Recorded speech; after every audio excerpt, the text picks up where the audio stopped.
पुत्रस्य सपुत्रकस्य सबान्धकस्य क्षेम स्थैर्य धैर्य वीर्य विजय हभय आयुः आरोग्य ऐश्वर्य अभिवर्धेद्धं सकलकार्य अनुकूल सिद्धेद्धं श्री पद्मावती समेत श्रीनिवास स्वामिनः कल्याणोत्सव आचार्य मुखेन अध्यकरिष्ये। गोविंद लक्ष्मी रमण गोविंद।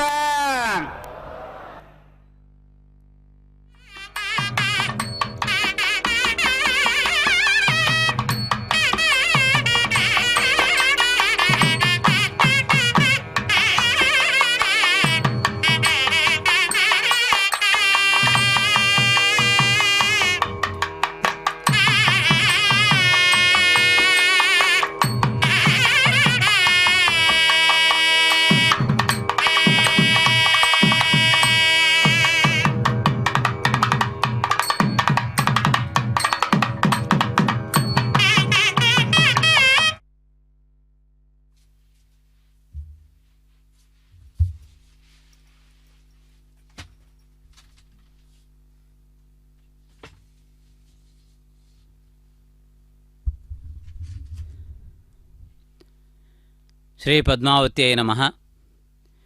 ತಿರುಚಾನೂರು ಕ್ಷೇತ್ರದಿಂದ ಶ್ರೀ ಪದ್ಮಾವತಿ ಅಮ್ಮನವರ ಕಲ್ಯಾಣೋತ್ಸವ ಕಾರ್ಯಕ್ರಮ ಪ್ರಾರಂಭವಾಗಿದೆ. ಪದ್ಮಾವತಿ ದೇವಿಯ ದಿವ್ಯ ಸಾನ್ನಿಧ್ಯದಲ್ಲಿ ನಡೆಯುತ್ತಿರುವ ಈ ಕಲ್ಯಾಣೋತ್ಸವ ಕಾರ್ಯಕ್ರಮಕ್ಕೆ ಭಕ್ತರೆಲ್ಲರೂ ಭಕ್ತಿಪೂರ್ವಕವಾಗಿ ಸಂಕಲ್ಪಬದ್ಧರಾಗಿ ಪರಮಾತ್ಮನ ದಿವ್ಯಮೂರ್ತಿಯನ್ನು ವೀಕ್ಷಿಸುತ್ತಾ ಕಲ್ಯಾಣೋತ್ಸವದಲ್ಲಿ ಭಾಗಿಗಳಾಗುತ್ತಿದ್ದಾರೆ. ಈ ಸಂದರ್ಭದಲ್ಲಿ ಕಲಶಾರಾಧನೆಯಿಂದ ಈ ಕಲ್ಯಾಣೋತ್ಸವ ಕಾರ್ಯಕ್ರಮವನ್ನು ಪ್ರಾರಂಭಿಸುತ್ತಿದ್ದಾರೆ. ಈ ಮಹತ್ವಪೂರ್ಣವಾದಂತಹ ಕಲ್ಯಾಣೋತ್ಸವ ಕಾರ್ಯಕ್ರಮದ ವಿಧಿವಿಧಾನಗಳನ್ನು ತಾವು ಈ ಸಂದರ್ಭದಲ್ಲಿ ವೀಕ್ಷಿಸುತ್ತಿದ್ದೀರಿ. ಸಮಸ್ತ ಲೋಕಗಳಿಗೆ ಶುಭಕರನಾಗಿರುವ ಶ್ರೀ ಶ್ರೀನಿವಾಸನು ನೆಲೆಗೊಂಡ ದಿವ್ಯಕ್ಷೇತ್ರ, ವಿಶೇಷವಾಗಿ ಕಲ್ಯಾಣಿ ನದಿ ತೀರದಲ್ಲಿ ಶೋಭಿಸುತ್ತಿರುವ ಮಂಗಳಮಯ ಕ್ಷೇತ್ರ, ಸುವರ್ಣಮುಖಿ ನದಿ ಎಂದು ಕೂಡ ಪ್ರಖ್ಯಾತಿಯನ್ನು ಪಡೆದಿರುವ ಈ ಮಹತ್ವಪೂರ್ಣವಾದ ವೆಂಕಟಾಚಲದಲ್ಲಿ ಉದ್ಭವಿಸಿ ಪ್ರವಹಿಸುವಂತಹ ಶ್ರೇಷ್ಠವಾದಂತಹ ನದಿ ತೀರದಲ್ಲಿ ಈ ಮಹತ್ವಪೂರ್ಣವಾದಂತಹ ಕ್ಷೇತ್ರವಿದೆ. ಪದ್ಮಾವತಿ ಅಮ್ಮನವರು ಇಲ್ಲಿ ನೆಲೆಗೊಂಡು ಎಲ್ಲ ಭಕ್ತರಿಗೂ ಶುಭವನ್ನು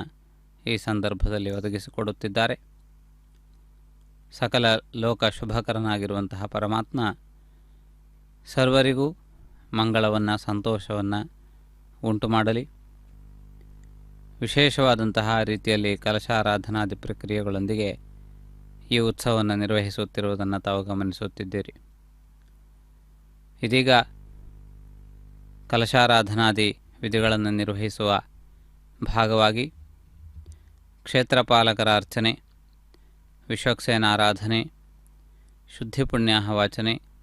ಈ ಎಲ್ಲ ಪ್ರಕ್ರಿಯೆಗಳನ್ನು ಕೂಡ ಪಾಂಚರಾತ್ರ ಆಗಮಕ್ಕನುಸಾರವಾಗಿ ನಿರ್ವಹಿಸಿಕೊಂಡು ಬರುತ್ತಿದ್ದಾರೆ.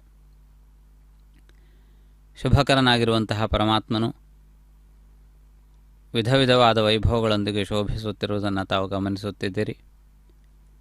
ಮಂಗಳಮಯನಾದಂತಹ ಈ ಪರಮಾತ್ಮನ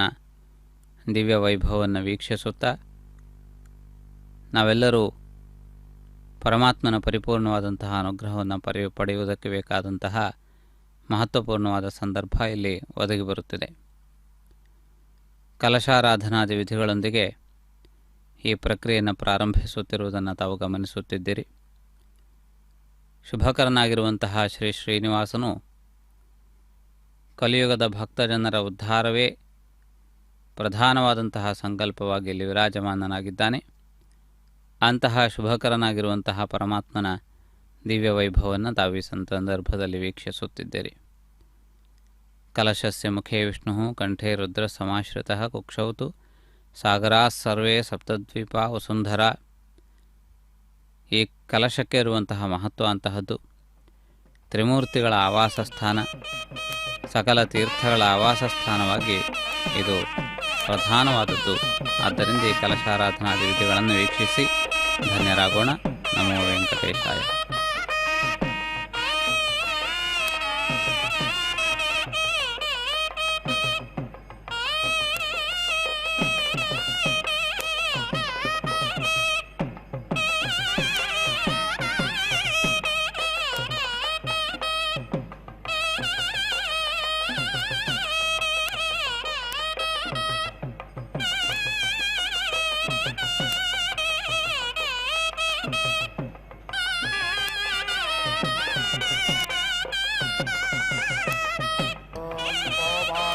अर्जुनः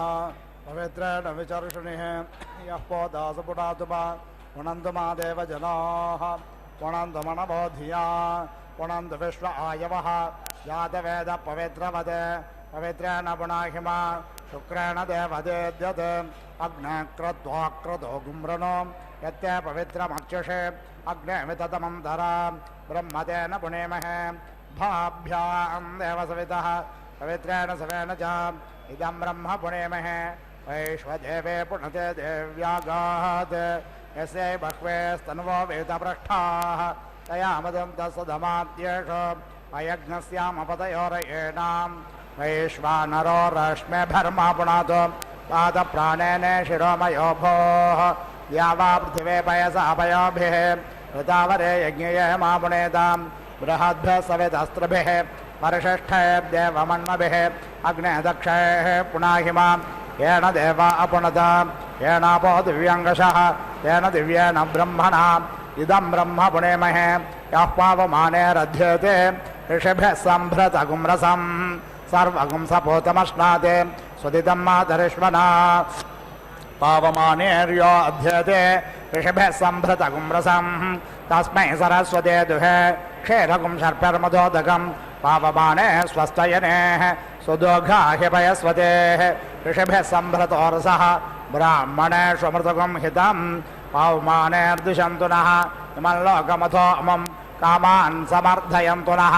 देवैर्देवैः समाभृताः पावमाने स्वस्तयनेः सुदोघाह्यकृतश्च्युतः ऋषिभ्यः सम्भृतोरसः ब्राह्मणेषु मृतगुं हितं येन देवा पवित्रेण आत्मानं पुनते सदा तेन सहस्रधारेण पावमान्यः पुनन्तु मा प्राजापत्यं पवित्रं शतोद्यामगुं हिरण्मयं तेन ब्रह्मविदो वयं पोतं ब्रह्म पुणेमहे इन्द्रसुनेते सह मा पुनातो सोमस्वस्त्या वरुणः समेज्या यमो राजा प्रवृणाभ्यः पुनातु मां जातवेदामोर्जयन्त्या पुनातो भोर्भुवः सुवः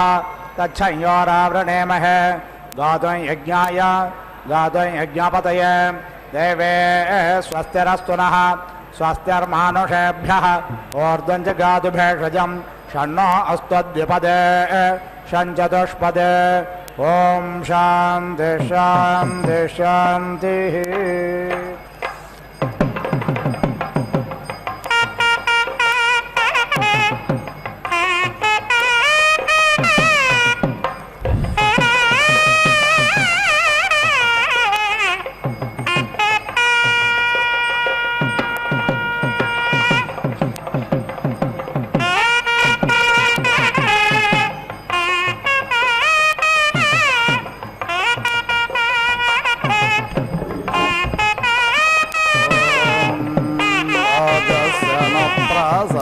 मातरं महे मदे दिन्नाम सागरामहे यस्याहमिदं विश्वं भुवनमादिते सतस्यान्न देवस्याविदा धर्मा साविषक् विश्वे अद्य मरुतो विश्वाभूते विश्वे भवन्त्वग्नय समिद्धाः विश्वे न देवा अवसागमन्त विश्वामस्व द्रवेणं वाजो अस्मे वाजो न सप्त प्रतिशतस्वमा परावताः वाजो न विश्वेर्देवेर्धनसाता इहावत् वाजो न अद्य प्रसोवादिदानं वाजो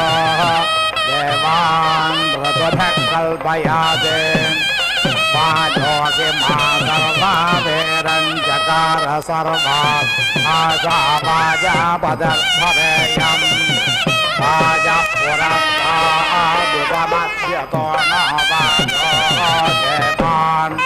हविषाः वर्धयाते वाजो मा सर्वा वेरञ्चकार विश्वा आशा वाजापदर्जयेयम् सम्मासृजामि पयासा पृथिव्या सम्मासृजाम्यभ्यरोषाधिभिः सोऽहं वाजज्ञासनायमग्ने पयः पृथिव्यां पयवोषधेषु पयोदिव्यन्तरिक्षे पयोधाः पयस्वते प्रदेशः सन्तु मह्यम् देवस्य त्वा सवितो प्रासावेश्विनोर्बाहुभ्यां पोष्णाहस्ताभ्याम् सरस्वत्यै वाचायन्तर्यन्त्रेणाग्ने साम्राज्येन भिषिञ्जामि दाशार्वदधामाग्न्यर्गन्धर्वः तस्यौषधयोऽप्सरसो मुदो नाम स न इदं ब्रह्मक्षत्रं पातु तस्मै स्वाहा वाक्ताभ्यः स्वाहा सज्ञहितो विश्वसाः मासोर्यो गन्धर्वः तस्य मरे जयोऽप्सरस आयुवो नाम स न इदं ब्रह्मक्षत्रं पातु तस्मै स्वाहा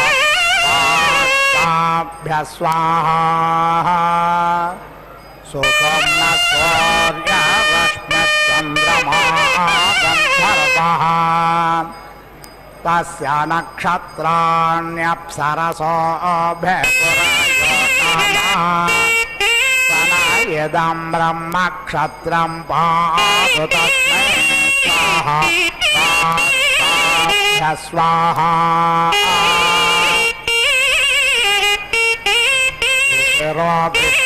विश्वव्याजावादो गन्धर्वः तस्यापो अप्सरसवोर्यो नाम स न इदं ब्रह्मक्षत्रं पातु तस्मै स्वाहा वाक्ताभ्यः स्वाहा भुजो स्वपर्णो यज्ञो गन्धर्वः तस्य दक्षिणा अप्सरसस्तव नाम स न इदं ब्रह्मक्षत्रं पातु तस्मै स्वाहा वाक्ताभ्यः स्वाहा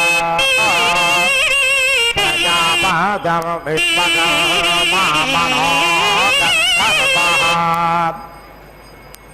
तस्यार्थावान्यप्सरस एष्टयो नाम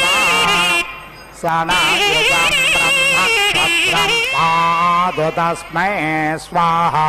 वाक्ताभ्यः स्वाहा स नो भुवनस्य पते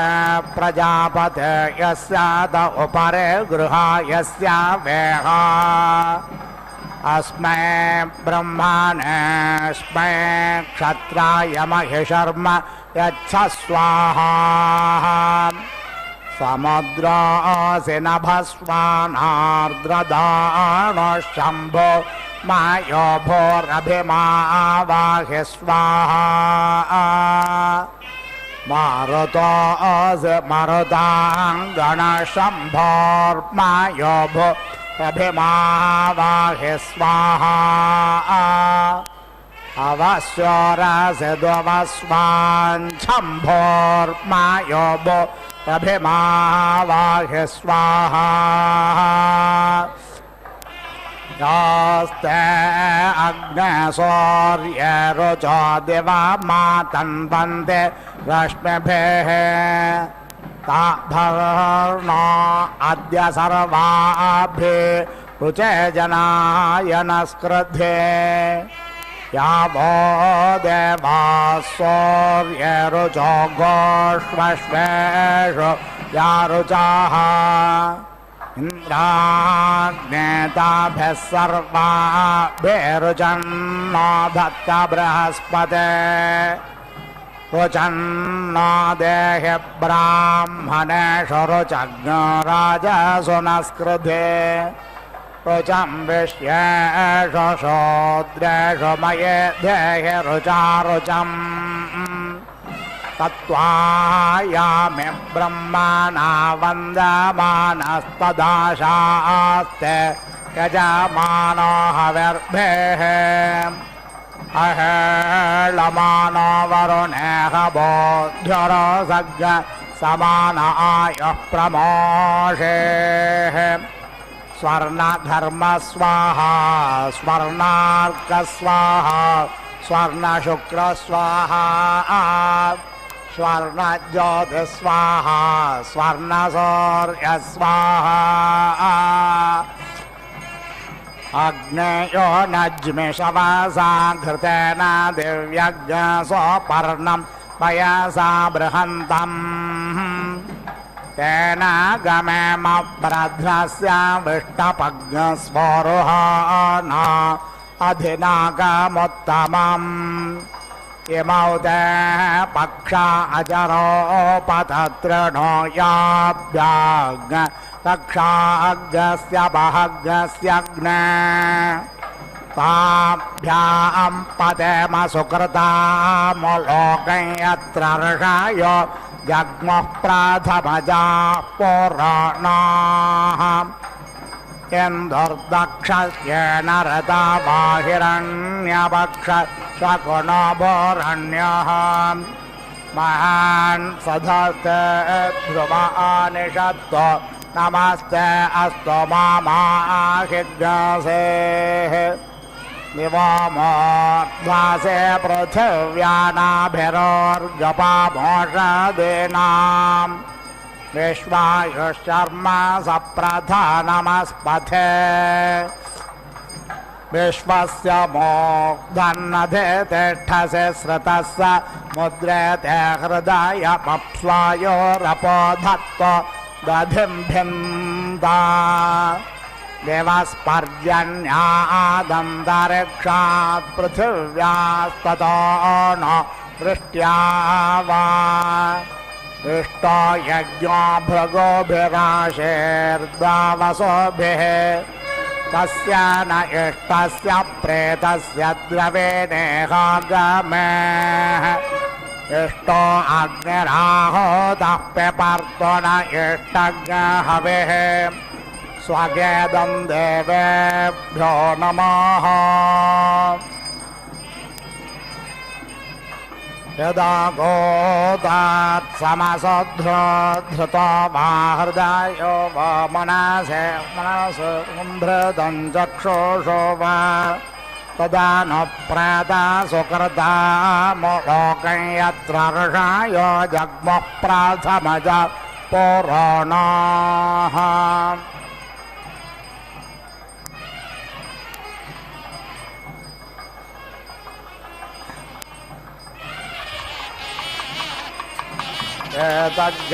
एतज्ञसदत्थपरेत ददामि यमावहाच्छेवदिञ्जातवेदोः अन्वागन्ता यज्ञपादर्वो अत्र तज्ञस्मा जानेत परमेव्योमन् यदा गोतात् समशुश्रोद्धृतो वा मनसो वा सम्भृत चक्षुषो वा तदा नु प्रेता सुकृतामुलोकै यत्र ऋषयो जग्मुः प्रथमजा पुराणाः एतज्ञसदस्थपरेते ददामि यमावहाच्छेवदिञ्जातवेदाः अन्वागन्धा यज्ञपादर्वो अत्र दग् स्म जानीत परमे व्योमन् एदञ्जानाथ परमे व्योमन् देवा सदस्था विदरूपमस्य यदा गच्छात् पथिभिर्देवयाने कृष्टापूर्तकृणवधविरस्मै उद्बुद्ध्यस्वाग्ने प्रतेजागृहे त्वमिष्टापूर्त सग्सृजधामयञ्च अस्मिन् सधस्थ अध्युत्तरस्मिन् विश्वे देवा यजमानश्च सीदता येन वहसि सहस्रं येनाग्ने सर्ववेदसम् तेन मयि यज्ञन्वाहनयस्वर्देवेषु नो दधत् यत्र धारा अनापेता मधो घृतस्य जयाः तदग्निर्वैश्वकर्मणः स्वर्देवेषु नो दधत् यत्र धारा अनापेता मधो घृतस्य जयाः तदग्निर्वैश्वकर्मणः स्वर्देवेषु नो दधत् ये अग्नयः पाञ्चजन्या अस्यां पृथिव्यामधि तेषामसि त्वमुत्तमः प्रणो जीवात वेसुवा वार्त्राहत्या यशवस प्रतनाशाख्याय च इन्द्रत्वा वर्तयामसे सहदानं बर्होदक्षियन्तमहस्तमिन्द्र सम्पेरकुणारम् अभिवृत्रं वर्धमानं पेयारुमपादमिन्द्र तवसा जगन्था विना इन्द्रमृधो जहिनी च यच्छ प्रजन्यतः तो अस्मां अभिदा सत्यधरङ्गमयातमाः मृगोणभेमकोचरोगिरिष्ठाः परावदाजगन्धा परस्याः सृगग्गसग्गसाय पविमिन्द्रतिग्मं विशत्रोऽन्ताह्लिविमृधो नुदस्व वैश्वानरो न ओतया प्रयादुपरावताः अग्निर्न सुष्ठुते रूपाम् पृष्ठो दिवे पृष्ठो अग्न्यः पृथिव्यां पृष्ठो विश्वारोषधिराविवेश वैश्वानरः सहसा पृष्ठो अग्न्यः स नो दिवा सरिषस्पादो नक्तम् अस्यामतं काममग्ने तवोति अस्यामरयज्ञरायव श्ववेरम्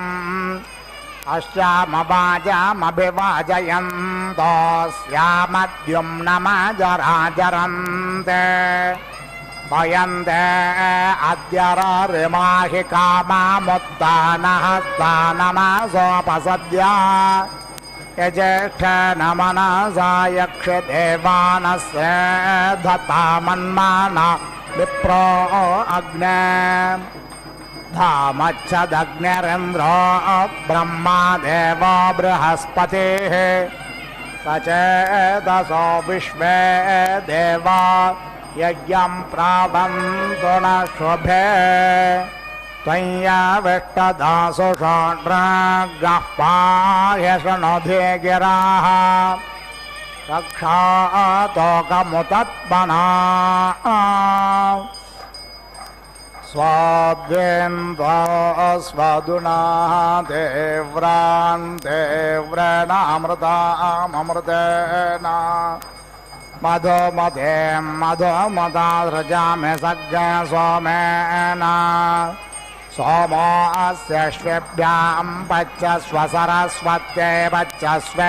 द्राय सूत्राम्ने पच्यस्व परे दोषिञ्जता सुतज्ञ सोमो य उत्तमज्ञ हवेः दधन्वायो नर्यो अप्सन्तरा सुषादसो ममद्रेभे वायो पूतः पवित्रेण प्राङ् सोमो अतिद्रुतः इन्द्रस्य युज्यः सखा वायो पूतः पवित्रेण प्रत्यङ् सोमो अतिद्रुतः इन्द्रस्य युज्यः सखा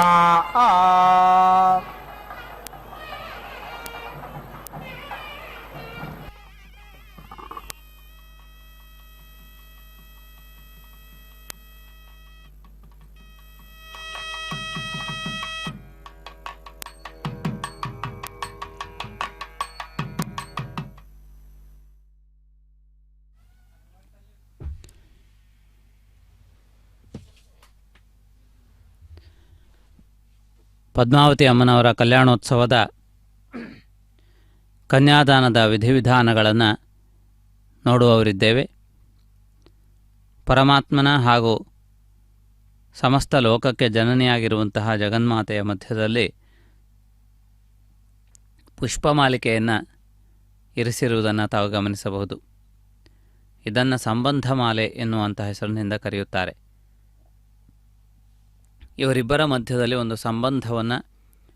ಜೋಡಿಸುವಂತಹ ಮಾಲಿಕೆ. ಈ ಮಹತ್ವಪೂರ್ಣವಾದಂತಹ ಈ ಮಾಲಿಕೆಯಲ್ಲಿ ಆ ಜಗಜ್ಜನನಿಯ ದಿವ್ಯವಾದಂತಹ ಅನುಗ್ರಹವನ್ನು ಪ್ರಾರ್ಥಿಸುತ್ತಾ ವಧೂವರರ ವಿಶೇಷಗಳನ್ನು ತಿಳಿಯಪಡಿಸುವಂತಹ ಶ್ಲೋಕಗಳನ್ನು ಪಠಿಸಲಾಗುತ್ತದೆ. ಕನ್ಯಾದಾನದ ಪ್ರಸಂಗದಲ್ಲಿ ವಧೂವರರ ಮಹತ್ವವನ್ನು ತಿಳಿಯಪಡಿಸುವುದು ಲೋಕಪ್ರಸಿದ್ಧವಾದದ್ದು. ವಧುವು ಮಹಾಲಕ್ಷ್ಮಿಯ ಸ್ವರೂಪವೆಂದು, ವರನು ಶ್ರೀಮನ್ನಾರಾಯಣನ ಸ್ವರೂಪವೆಂದು,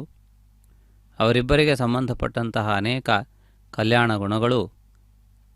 ಲೋಕಕ್ಕೆ ಶುಭದಾಯಕವಾದುವೆಂದು ಅನೇಕ ವಿಧವಾದಂತಹ ಶ್ಲೋಕಗಳನ್ನು ಪಠಿಸುತ್ತಾರೆ. ಆ ಎಲ್ಲ ಸಂದರ್ಭಗಳಲ್ಲಿ ಜಗನ್ನಾಯಕನ, ಪರಮಾತ್ಮನ ಹಾಗೂ ಜಗತ್ತಿಗೆ ತಾಯಿಯಾಗಿರುವಂತಹ ಜಗನ್ಮಾತೆಯ ಮಹಾಲಕ್ಷ್ಮಿ ಅಥವಾ ಸೀತೆ ಮೊದಲಾದ ಅವತಾರಗಳಿಗೆ ಸಂಬಂಧಪಟ್ಟ ಶ್ಲೋಕಗಳನ್ನು ಹೇಳುವುದು ಎಲ್ಲ ವಿವಾಹ ಪ್ರಕರಣಗಳಲ್ಲಿಯೂ ಕಂಡುಬರುವಂತಹ ವಿಧಾನವಾಗಿದೆ. ಅದರಂತೆಯೇ ಇಲ್ಲಿಯೂ ಕೂಡ ಮಹಾಲಕ್ಷ್ಮಿಯ ವೈಭವವನ್ನು ತಿಳಿಯಪಡಿಸುವಂತಹ ಮಂತ್ರಗಳನ್ನು, ಪರಮಾತ್ಮನ ದಿವ್ಯತ್ವವನ್ನು ಸಾರುವಂತಹ ಮಂತ್ರಗಳನ್ನು ಪಠಿಸುತ್ತಾರೆ. ವಧುವರರಿಬ್ಬರೂ ಪರಸ್ಪರ ಯೋಗ್ಯರಾದವರು ಎನ್ನುವಂತಹ ಭಾವನೆ ಇದರಲ್ಲಿ ಅತ್ಯಂತ ಮುಖ್ಯವಾದದ್ದು. ಇದನ್ನು ಅನುರೂಪತೆ ಎನ್ನುವಂಥ ಹೆಸರಿನಿಂದ ಕರೆದಿದ್ದಾರೆ. ಅಂದರೆ ವರನಿಗೆ ವಧುವಿಗೆ ವರನೂ ಪರಸ್ಪರ ಸಮಹೋಲುವವರು ಎನ್ನುವಂತಹ ಒಂದು ಭಾವನೆಯೊಂದಿಗೆ ವಿವಾಹಾದಿಗಳನ್ನು ನಿರ್ವಹಿಸುತ್ತಾರೆ. ವಿವಾಹ, ಯುದ್ಧ ಮೊದಲಾದಂತಹ ಸಂದರ್ಭಗಳಲ್ಲಿ ಸಮಜೋಡಿಗಳಿಗೆ ಅದು ಶೋಭಿಸುತ್ತದೆ. ಆದ್ದರಿಂದಾಗಿ ಈ ವಿವಾಹ ಪ್ರಕರಣದಲ್ಲಿ ವಧುವರರಿಬ್ಬರೂ ಕೂಡ ಸಮಾನ ಸ್ಥಾಯಿಯವರಾಗಿರಬೇಕು ಎನ್ನುವಂತಹ ಚಿಂತನೆ ಲೋಕದಲ್ಲಿ ಎಲ್ಲೆಡೆ ಇದೆ. ಅದಕ್ಕೂ ಅನುವಾದಂತಹ ರೀತಿಯಲ್ಲಿ ಲಕ್ಷ್ಮೀನಾರಾಯಣರಿಬ್ಬರೂ ಲೋಕದಲ್ಲಿ ಅತ್ಯಂತ ಶ್ರೇಷ್ಠ ದಂಪತಿಗಳು. ಅವರಿಬ್ಬರ ಸಾಮ್ಯವು ಶ್ರೇಷ್ಠವಾದದ್ದು. ಆದ್ದರಿಂದಾಗಿ ಎಲ್ಲ ದಂಪತಿಗಳನ್ನು ಲಕ್ಷ್ಮೀನಾರಾಯಣರಿಗೆ ಹೋಲಿಸುವಂತಹ ಸಂಪ್ರದಾಯವಿದೆ. ಆ ರೀತಿಯಾದಂತಹ ಒಂದು ಸಂಪ್ರದಾಯದಂತೆ ಇದೀಗ ಈ ಒಂದು ಕನ್ಯಾದಾನ ಪ್ರಕ್ರಿಯೆಯನ್ನು ನಿರ್ವಹಿಸಿದ್ದಾರೆ. ಸರ್ವರಿಗೂ ಮಂಗಳವಾಗಲಿ. ತೈರ್ವೈಸ ಉಭೌ ಲೋಕಾವರುಂಧ ಗ್ರಾಮ್ಯೈರೇವ ಪಶುಭಿರಿಮನ್ ಲೋಕಮವರುಂಧ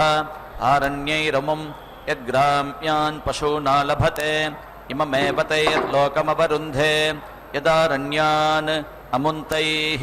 ಅನವರುದ್ಧೋ ವಾ ಏತಸ್ಯ ಸಂವತ್ಸರ ಇತ್ಯಾಹುಃ ಯ ಇತ ಇತಶ್ಚಾತುರ್ಮಾಸ್ಯಾನಿ ಸಂವತ್ಸರಂ ಪ್ರಯುಂಕ್ತ ಇತಿ ಏತಾವಾನ್ ವೈ ಸಂವತ್ಸರಃ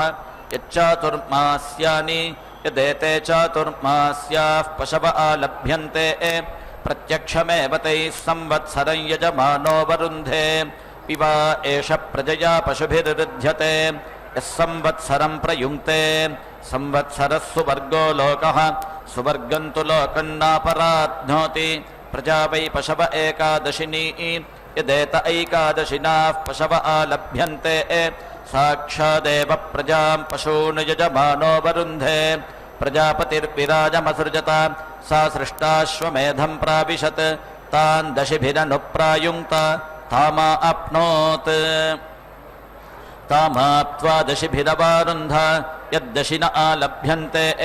विराजमेव तैराप्त्वा यजमानो वरुन्धे एकादश दशत आलभ्यन्ते एकादशाक्षरा त्रिष्टुप् त्रैष्टुभाः पशवः पशूनेवावरुन्धे वैश्वदेवो वा अश्वः नानादेवत्याः पशवो भवन्ति अश्वस्य सद्वत्वाय नानारूपा भवन्ति तस्मान्नानारूपाः पशवः बहुरूपा भवन्ति तस्मात् बहुरूपाः पशवः समृद्ध्यै अस्मै वै लोकाय ग्राम्याः पशव आलभ्यन्ते अमुष्मा आरण्याः यद्ग्राम्यान् पशूना लभते इममेव तैर्लोकमवरुन्धे यदारण्यान् अमुन्तैः उभयान् पशूना लभते ग्राम्यागिश्चारण्यागिश्च उभयोर्लोकयोरवरुध्यै उभयान् पशूना लभते ग्राम्यागिश्चारण्यागिश्च उभयस्यान्नाद्यस्यावरुध्यै उभयान् पशूना लभते ग्राम्यागिश्चारण्यागिश्च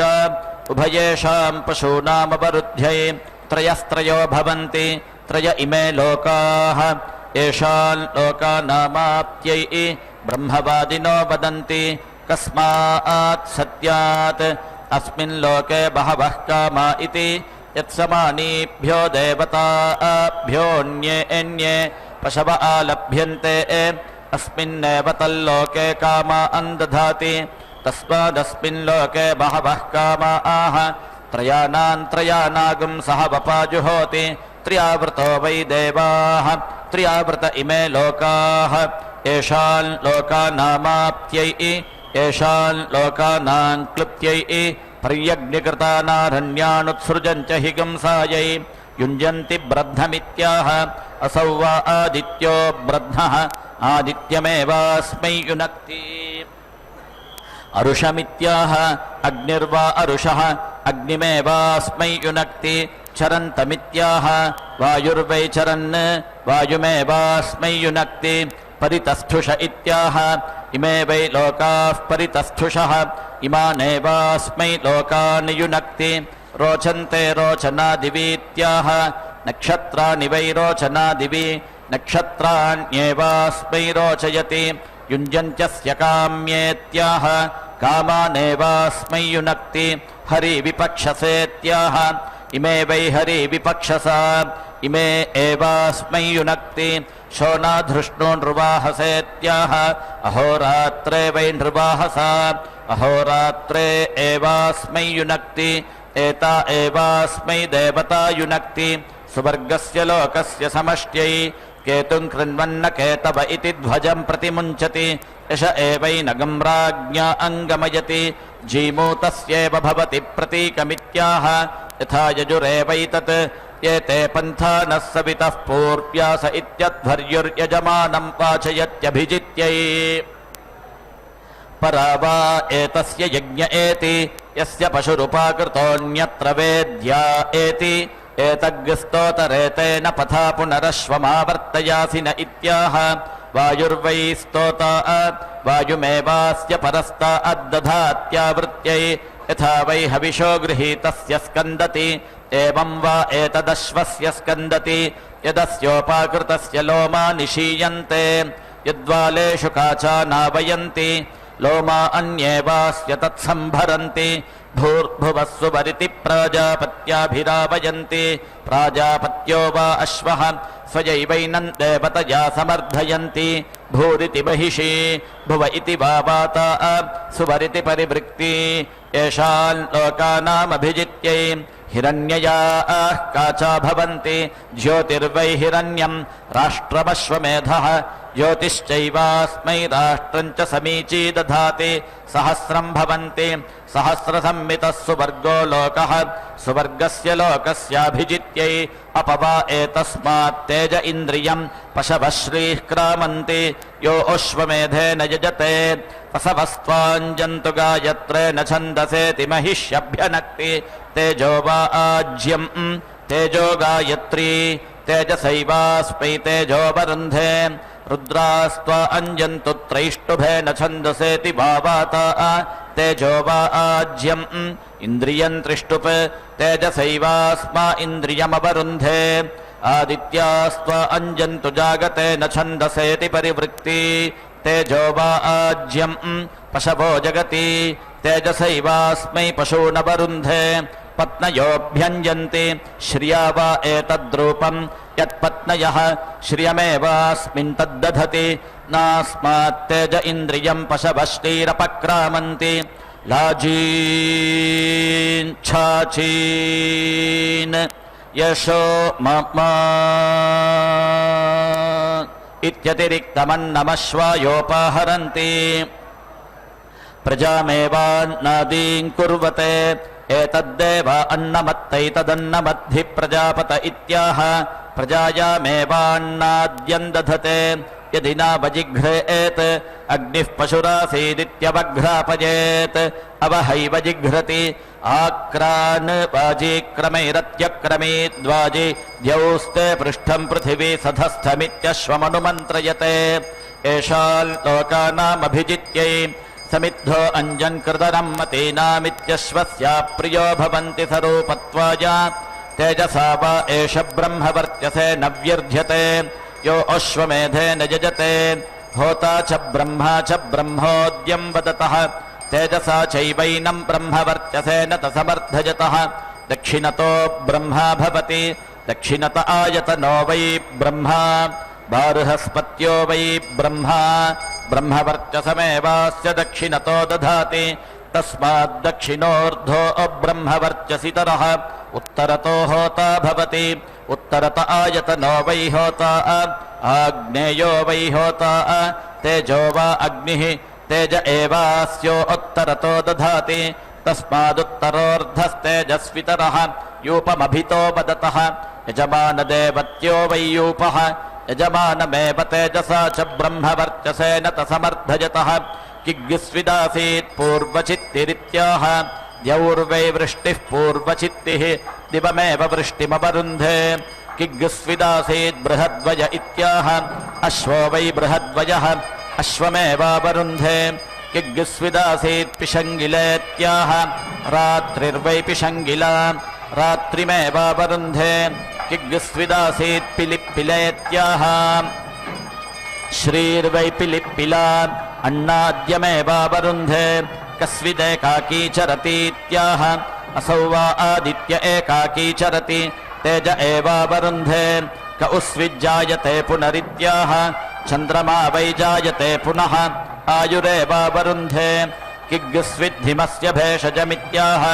अग्निर्वै हिमस्य भेषजम् ब्रह्मवर्चसमेवावरुन्धे किग्स्विदावपनम् महदित्याह अयम् वै लोक आवपनम् महत् अस्मिन्नेव लोके प्रतितिष्ठति पृच्छामि त्वा परमन्तम् पृथिव्या इत्याह वेदिर्वै परोऽन्तः पृथिव्याः वेदिमेवावरुन्धे पृच्छामि त्वा भुवनस्य नाभिमित्याह यज्ञो वै भुवनस्य नाभिः यज्ञमेवावरुन्धे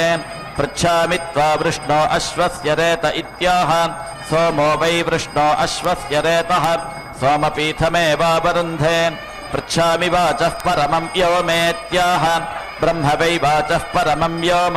ब्रह्मवर्चसमेवावरुन्धे अपवा एतस्मात् प्राणाः क्रामन्ति यो अश्वमेधेन यजते प्राणाय स्वाहा व्यानाय स्वाहेति संज्ञप्यमान आहुतिर्जुहोति प्राणानेवास्मिन् दधाति नास्मात् प्राणा अपक्रामन्ति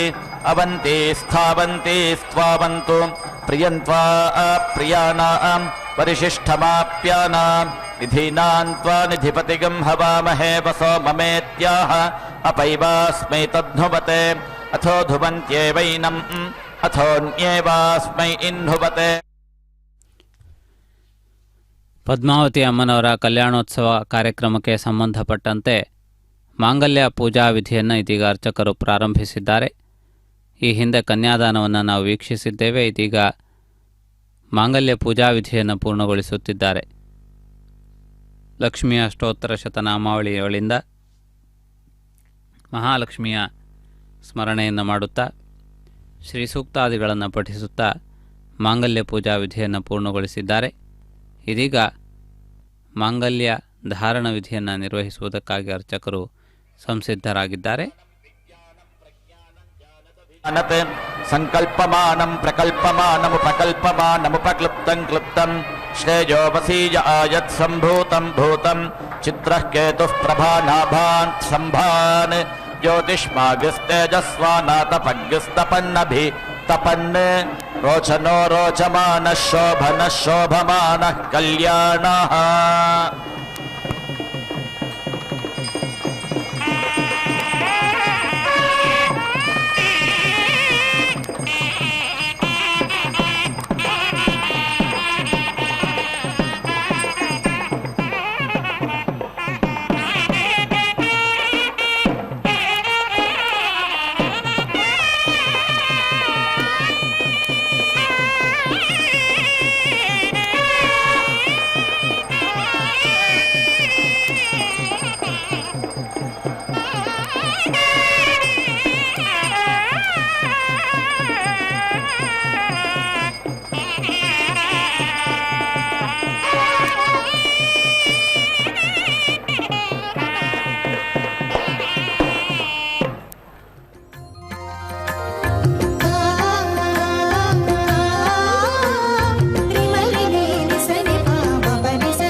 यज्ञे धुवनं तन्वते नवकृत्वः परियन्ति नव वै पुरुषे प्राणाः प्राणानेवात्मन् दधते नैभ्यः प्राणा अपक्रामन्ति अम्बे अम्बाल्यम्बिक इति पत्नी मुदानयति अह्वतैवैनां सुभगे कां पीलवासिनीत्याह तप एवैनामुपनयति सुवर्गे लोके सम्प्रोर्न्वाथामित्याह सुवर्गमेवैना अल्लोकं गमयति आहमजानि गद्भधमात्वमजासि गद्भधमित्याह प्रजा वै पशवो गद्भः प्रजामेव पशूनात्मन् धत्ते देवा वा अश्वमेधे पवमाने सुवर्गं लोकं न प्राजानन् तमश्वः प्राजानात् यत्सूचीभिरसि पथान् कल्पयन्ति सुवर्गस्य लोकस्य प्रज्ञा अत्यै गायत्री त्रिष्टुब्जगतीत्याह यथा यजुरेवैतत् त्रय्यः सूच्यो भवन्ति अयस्मय्यो रजता हरिण्यः अस्य वै लोकस्य रूपमयस्मय्यः अन्तरिक्षस्य रजताः दिवो हरिण्यः दिशो वा अयस्मय्यः अवान्तरदिशा रजताः ऊर्ध्वा हरिण्यः दिश एवास्मै कल्पयति कस्त्वा आच्छ्यति कस्त्वा विशास्तीत्याह हिगुंसायै अपवा एतस्मात् श्रीराष्ट्रं क्रामति यो अश्वमेधेन यजते ऊर्ध्वामेनामुच्छ्रयतादित्याह श्रीर्वै राष्ट्रमश्वमेधः श्रियमेवास्मै राष्ट्रमूर्ध्वमुच्छ्रयति वेणुभारङ्गिरा विवेत्याह राष्ट्रं वै भारः राष्ट्रमेवास्मै पर्यूहति अथा आस्या मध्यमेधतामित्याह श्रीर्वै राष्ट्रस्य मध्यं श्रियमेवावरुन्धे शीते वाते पुनन्निवेत्याह क्षेमो वै राष्ट्रस्य शीतो वातः क्षेममेवावरुन्धे यद्धरणीयवमत्तीत्याह विद्वै हरिणी राष्ट्रं यवः विशञ्चैवास्मै राष्ट्रं च समीची दधाति न पुष्टं पशुमन्यत इत्याह तस्माद्राजा पशून्न पुष्यति शूद्राय दर्यजारा न पोषाय धनायतीत्याह तस्माद्वैशी पुत्रन्नाभिषिञ्चन्ते इयं यकाशकुन्तिकेत्याह विद्वैशकुन्तिका राष्ट्रमश्वमेधः विशञ्चैवास्मै राष्ट्रं च समीची दधाति आहलमिति सर्पतीत्याह तस्माद्राष्ट्राय विशः सर्पन्ति आहतं गभेपस इत्याह विद्वैगभः राष्ट्रं पसः राष्ट्रमेव विश्याहन्ति तस्माद्राष्ट्रं विषङ्घातुकम् ॐ माता च ते पिता च त इत्याह इयं वै माता असौ पिता आभ्यामेवैनं परिददाति अग्रं वृक्षस्य रोहत इत्याह श्रीर्वै वृक्षस्याग्रं श्रियमेवावरुन्धे यो दीक्षामतिरेचयति सप्ताहं प्रचरन्ति सप्त वै शीर्षण्याः प्राणाः प्राणादीक्षा प्राणैरेव प्राणान् दीक्षामवरुन्धे पूर्णाहुतिमुत्तमाञ्जुहोति सर्वं वै पूर्णाहुतिः सर्वमेवाप्नोति अथो इयं वै पूर्णाहुतिः अस्यामेव प्रतितिष्ठति ॐ नारायणाय विद्महे वासुदेवाय धीमहि तन्नो विष्णुः प्रचोदयात् स्वाहा ॐ महादेव्यै च विद्महे विष्णुपत्न्यै च धीमहि तन्नो लक्ष्मीः प्रचोदयात् स्वाहा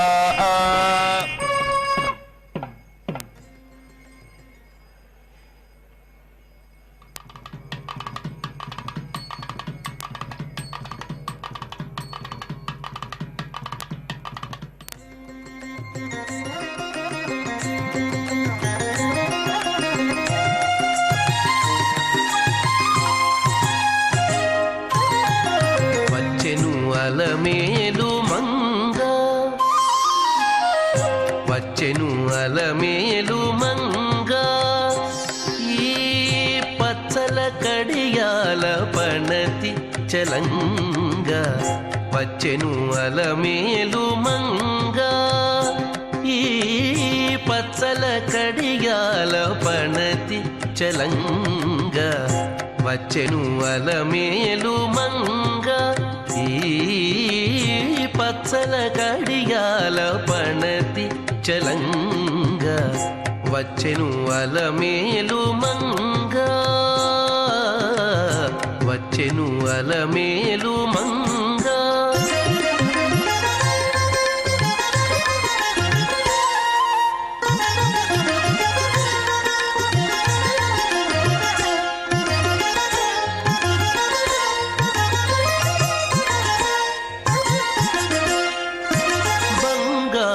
చేది విడీలు పూని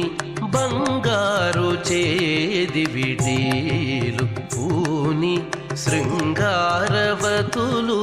వేవేలో రాగా బంగారు చేది విడీలు పూని శృంగారవతులు వేవేలో రాగా రంగైన విల్జామరలు రంగైన విల్జామరలు వీవా మాంగల్యలీల సొంపగు జవరాలు మాంగల్యలీల సొంపగు జవరాలు వచ్చెను అలమేలు మంగ ఈ పచ్చల కడియాల పణతి చలంగా వచ్చెను అలమేలు మంగ